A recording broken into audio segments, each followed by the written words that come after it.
Man United won, Arsenal won. It's 5:30 in the morning here in Sydney, Australia. I'm sort of having to walk and talk because I don't want to like wake people up while I sort of talk about this. By the way, I know I sound quite jovial. That's just me being delirious from what time it is. Big up all Arsenal fans around the world who commit to watching this club at whatever time, because I got a real taste of it today. 3:30 a.m. kickoff. Look, we'll talk about the game. It wasn't good. It really wasn't. In very different ways throughout the first and second half. Two very, very different halves. But it was somewhat predictable, the draw. Oh, I'm losing the lighting. Right, let's bring it back here. We're doing laps of the same spot. It was somewhat predictable, I think. Arsenal not building on the 7-1 against PSV. In fact, I'm going to have to keep walking that way. I think a lot of people saw us finding the goals against PSV and thought, there we go, have we unlocked something? But I thought PSV defended terribly. And I didn't think we were ever going to get that from Man United. I just didn't. I didn't see a world in which United would be as open, would make as many rookie errors. I know they've got mistakes in them. I know their players haven't been playing well this season. But I just thought there's just no way we were going to get that kind of performance. Big up people waking up and walking their dogs early in the morning while I've just ended my evening watching football.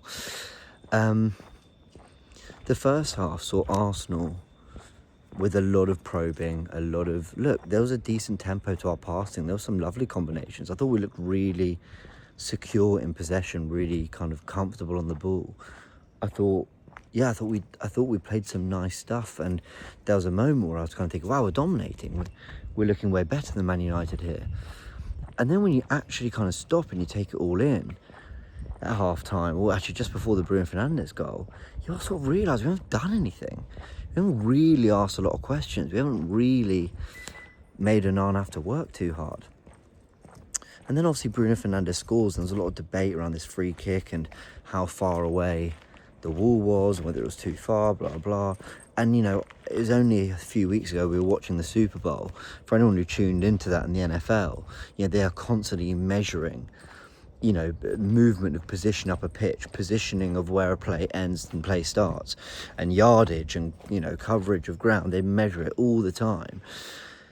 And they measure it accurately, and here we are in the Premier League, we can't even get accurate sort of free kick rules to the point where we have Man United and Arsenal players arguing over it and all that. So anyway, it's not the point. Bruno Fernandes scores a great goal, and then we have to talk about David Raya, because David Raya had a really, really weird game. I mean, basically, we don't lose that game because of David Raya. Sorry about the lighting, people, you're losing me a bit here.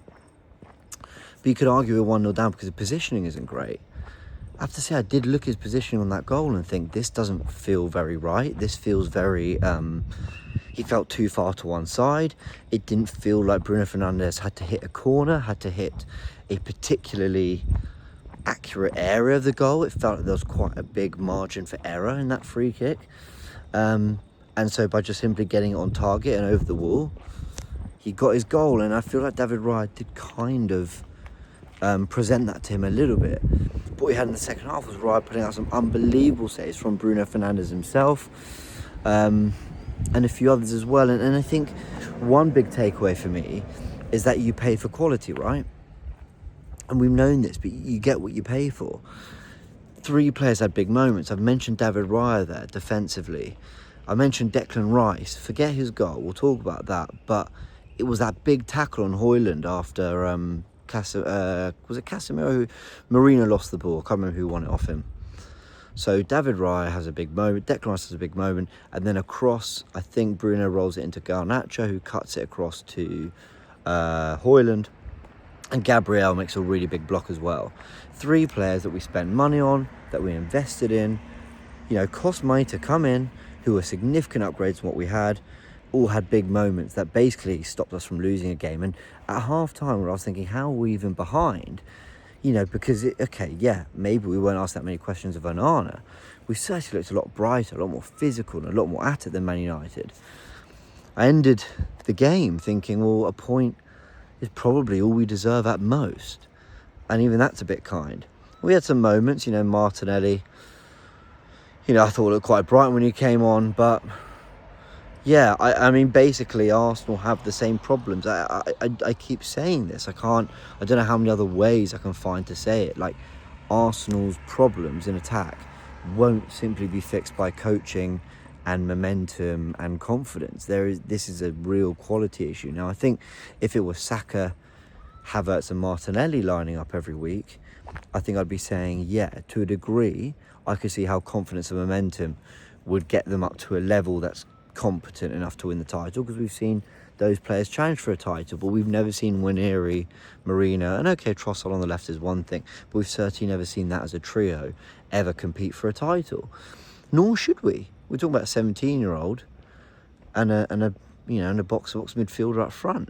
I think Marino's doing all right up front. I actually think he's kind of holding up the ball quite well, and we're playing off him quite well. But come on, I mean, it's the bare minimum. And I think that's where we are with Arsenal at the moment. I saw that first half, thought, how are we behind? And I thought, but that's kind of the bare minimum now, just sort of playing at a slightly higher tempo, a few more runs, third man runs from midfield, and suddenly things kind of look a bit better. I thought taking Waneri off was a strange sub, though. He wasn't playing particularly well, I must say. I thought taking Calafiori off was strange. Calafiori defensively, again, still lacking, but he's quite a marauding option, though Lewis Skelly did quite well. And then obviously, Gary Neville, because I caught the second half on a VPN. Gary Neville's kind of really highlighting the Raheem Sterling stuff. And him not coming on, and instead we went for Kieran Tierney left wing. I mean, Berta's now all but kind of, it's confirmed. Only the Arsenal Football Club official accounts and everything need to confirm it, but Berta is going to be the new director of football at Arsenal. And, I'm going to point you to a video done by Alex from The Different Knock. It was an amazing video. Go watch it. It's the latest on his channel, where he breaks down everything you need to know about Berta. And I don't really have much to add other than go watch that video, because that's going to tell you everything you need to know. That's where you're going to find the best source of information, in my opinion, here on YouTube anyway. And, it was highlighted across many sort of outlets that this is someone who's invested in attackers, and he's going to have to work with Arteta to deliver attackers that would genuinely make a difference for next season. So that's one way you start to fix it. But for this season, Martinelli's now back. You hope he can get back to some level. I thought he looked quite bright. Saka's expected to return this month. And then you hope that between Saka, Trossard, Martinelli, Waneri, I mean, that's really the four you're going to have to depend on, because Marino, maybe with 10 minutes to go, you're going to chuck him up front, but that can't be a long-term solution. Trossard as a false nine was very, very good 2 seasons ago, so let's try and figure out and coach the side to kind of get that kind of level of performance out of those kind of players. Trying to think if there's anything else I need to say. Not really. I watched the game in Cheers Bar in Sydney, so if you're in Sydney, go check it out. 24 hours, it's open, and they were showing the Premier League, so yeah, really class to watch that. Really enjoyed it. I mean, the experience, not the result, or so much the performance. I still think we're a team that are coached very well in many ways, and I think the players I think they're trying. We're now 15 points behind Liverpool with 1 game in hand. Like I said, I'm not going to mention those 2 words. You know the words I mean. I'll say them in case you don't. Title race. So there you go, I've said them. But my point is, that's really done and dusted. And what this team need to do, apologies for any background noise. Let me just move up a little bit. I'll talk anyway. I think for the team, it's just about momentum now. And trying to gain some sort of confidence. Because while you're in competitions like the Champions League, you've got to keep trying to secure it. We lost in the top 4 race and securing second. City lost.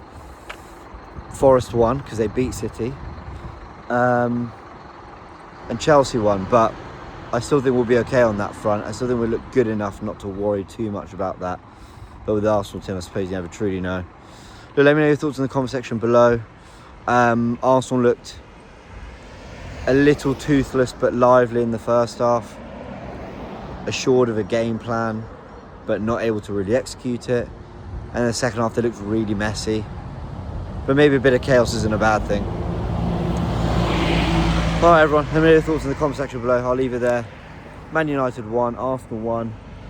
I I don't really have the energy to kind of get angry about it, because it's the same problems. For me, I get angry when the expectations or my expectations of players or a team don't match it, because I'm left disappointed and wondering why. But also when I feel like the club aren't sort of doing everything they can. And right now it's just about the players we've got. Unfortunately, the club and what they got wrong, that damage was done in January. So if you want my outburst on that, everything I said back then, it's all true. Still on the channel, go watch that. All right, we'll leave it there. 6 a.m, it's time for bed. Oh, fair play to all you Arsenal fans around the world. Catch you in a bit.